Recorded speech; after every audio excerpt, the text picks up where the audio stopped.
नमस्कार दोस्तों।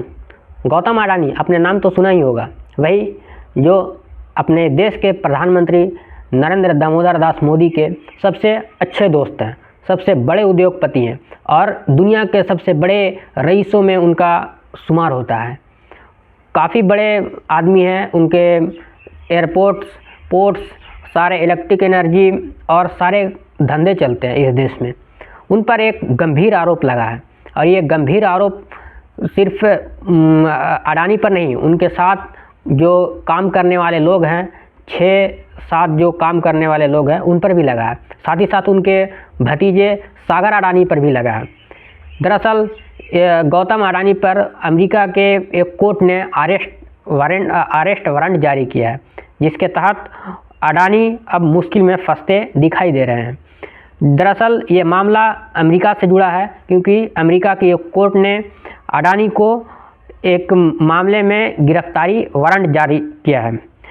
अडानी अमेरिका के न्यूयॉर्क के फेडरल कोर्ट ने सुनवाई के दौरान उसकी कंपनी पर यूएस में निवेशकों के साथ धोखाधड़ी करने और एक सोलर एनर्जी कॉन्ट्रैक्ट हासिल करने के लिए भारतीय अधिकारियों को हज़ारों करोड़ रुपए की रिश्वत देने का आरोप लगा है।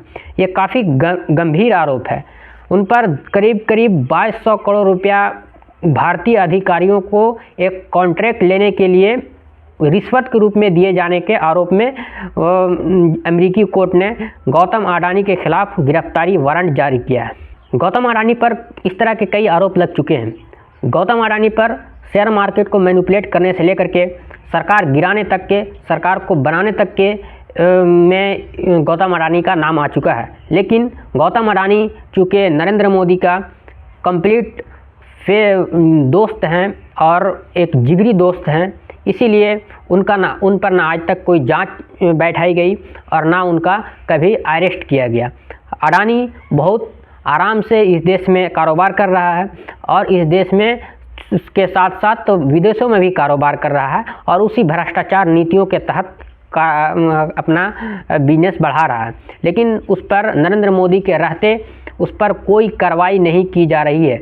लगातार विपक्ष के द्वारा गौतम अडानी पर आरोप लगाते रहे हैं, ये सवाल उठते रहे हैं और ख़ास करके जो नेता प्रतिपक्ष है राहुल गांधी है, उन्होंने भी गौतम अडानी को लेकर के कई खुलासे किए, लेकिन ना कभी जेसीपी की गठन हुई, ना कभी उन पर चर्चा हुआ और ना कभी उस पर कार्रवाई की कोई बात हुई। हालांकि इस देश में किसी भी तरह के छोटे मोटे क्राइम करने वाले लोगों पर तुरंत एक्शन होती है, उसको जेल में डाला जाता है। लेकिन गौतम अडानी जैसे बड़े उद्योगपति इतने बड़े लेवल पर क्राइम कर रहे हैं और इस देश के पैसा को अपने लूट ले रहे हैं, फिर भी इस देश में अडानी पर कोई कार्रवाई नहीं हो रही है। आपने सुना होगा कुछ दिन पहले माधवी बुच का एक मामला आया था, जिस पर आरोप लगा था कि माधवी बुच जो है वो अडानी के साथ मिल करके धोखाधड़ी कर रहे हैं और शेयर मार्केट को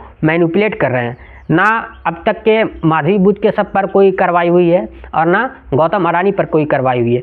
आज सुबह से जब ये मामला प्रकाश में आया है कि न्यूयॉर्क के कोर्ट ने गौतम अडानी को के खिलाफ गिरफ्तारी वारंट जारी किया है, तब से इस देश में जंग छिड़ा हुआ है, एक माहौल गर्म है और इसी माहौल को के नज़ारे जो है वो सोशल मीडिया पर भी दिखाई दे रहे हैं। सोशल मीडिया पर भी लोग अपने अपने तरह से तर्क रख रहे हैं, अपने अपने तरीके से जो गौतम अडानी जो अब तक के जो कार्य कर चुके हैं, जो धोखाधड़ी का या भ्रष्टाचार का, वो सारे उजागर हो रहे हैं। इसी बीच राहुल गांधी जो नेता प्रतिपक्ष है इस देश के, उन्होंने भी अपने कांग्रेस के हेडक्वार्टर में जाकर प्रेस कॉन्फ्रेंस की है और कुछ अहम बातें की हैं, जिसकी बात हम इस वीडियो में आगे करेंगे।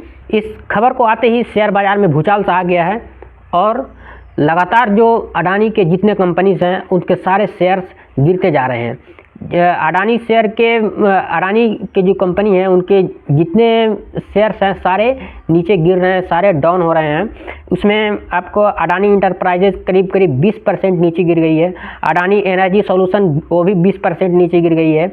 अडानी ग्रीन एनर्जी 19.17 नीचे गिर गई है। अडानी टोटल गैस 18 14 नीचे गिर गई है। अडानी पावर 17.79% नीचे गिर गई है। अडानी पोर्ट्स 15% नीचे गिर गई है। अंबुजा सीमेंट्स 14.99% नीचे गिर गई है।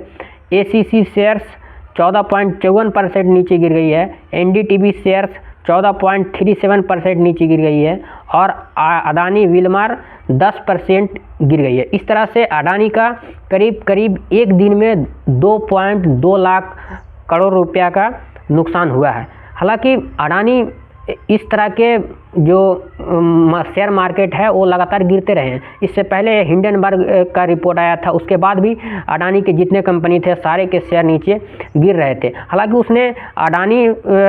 अडानी ने हिंडनबर्ग रिपोर्ट को ये कहते हुए खारिज कर दिया कि हिंडनबर्ग रिपोर्ट इस देश पर हमला है। उन्होंने अडानी पर हमले को अपने चालाकी दिखाते हुए इस देश से जोड़ दिया और कह दिया कि ये जो हिंडनबर्ग का रिपोर्ट है वो देश को कमज़ोर करने के लिए ये रिपोर्ट लाया गया है, और अडानी पर हमला मतलब देश पर हमला, ये कह करके उन्होंने एक तरह से मार्जिन लेने की कोशिश की इस देश में। हालांकि अडानी का नाम जो है हर तरह के जो संदिग्ध जो कार्यकलाप है उसमें आते रहे। कुछ दिन पहले आपने देखा होगा कि जो शरद पवार के जो भतीजे हैं अजीत पवार, उन्होंने भी एक इंटरव्यू में कहा था कि जब मुंबई में सरकार गिर रही थी तो और गिरने के बाद जब नई सरकार की जब बात चल रही थी, मीटिंग चल रही थी, जो एकनाथ शिंदे जिसमें मुख्यमंत्री बनने वाले थे, उस मीटिंग में भी वहाँ पर अडानी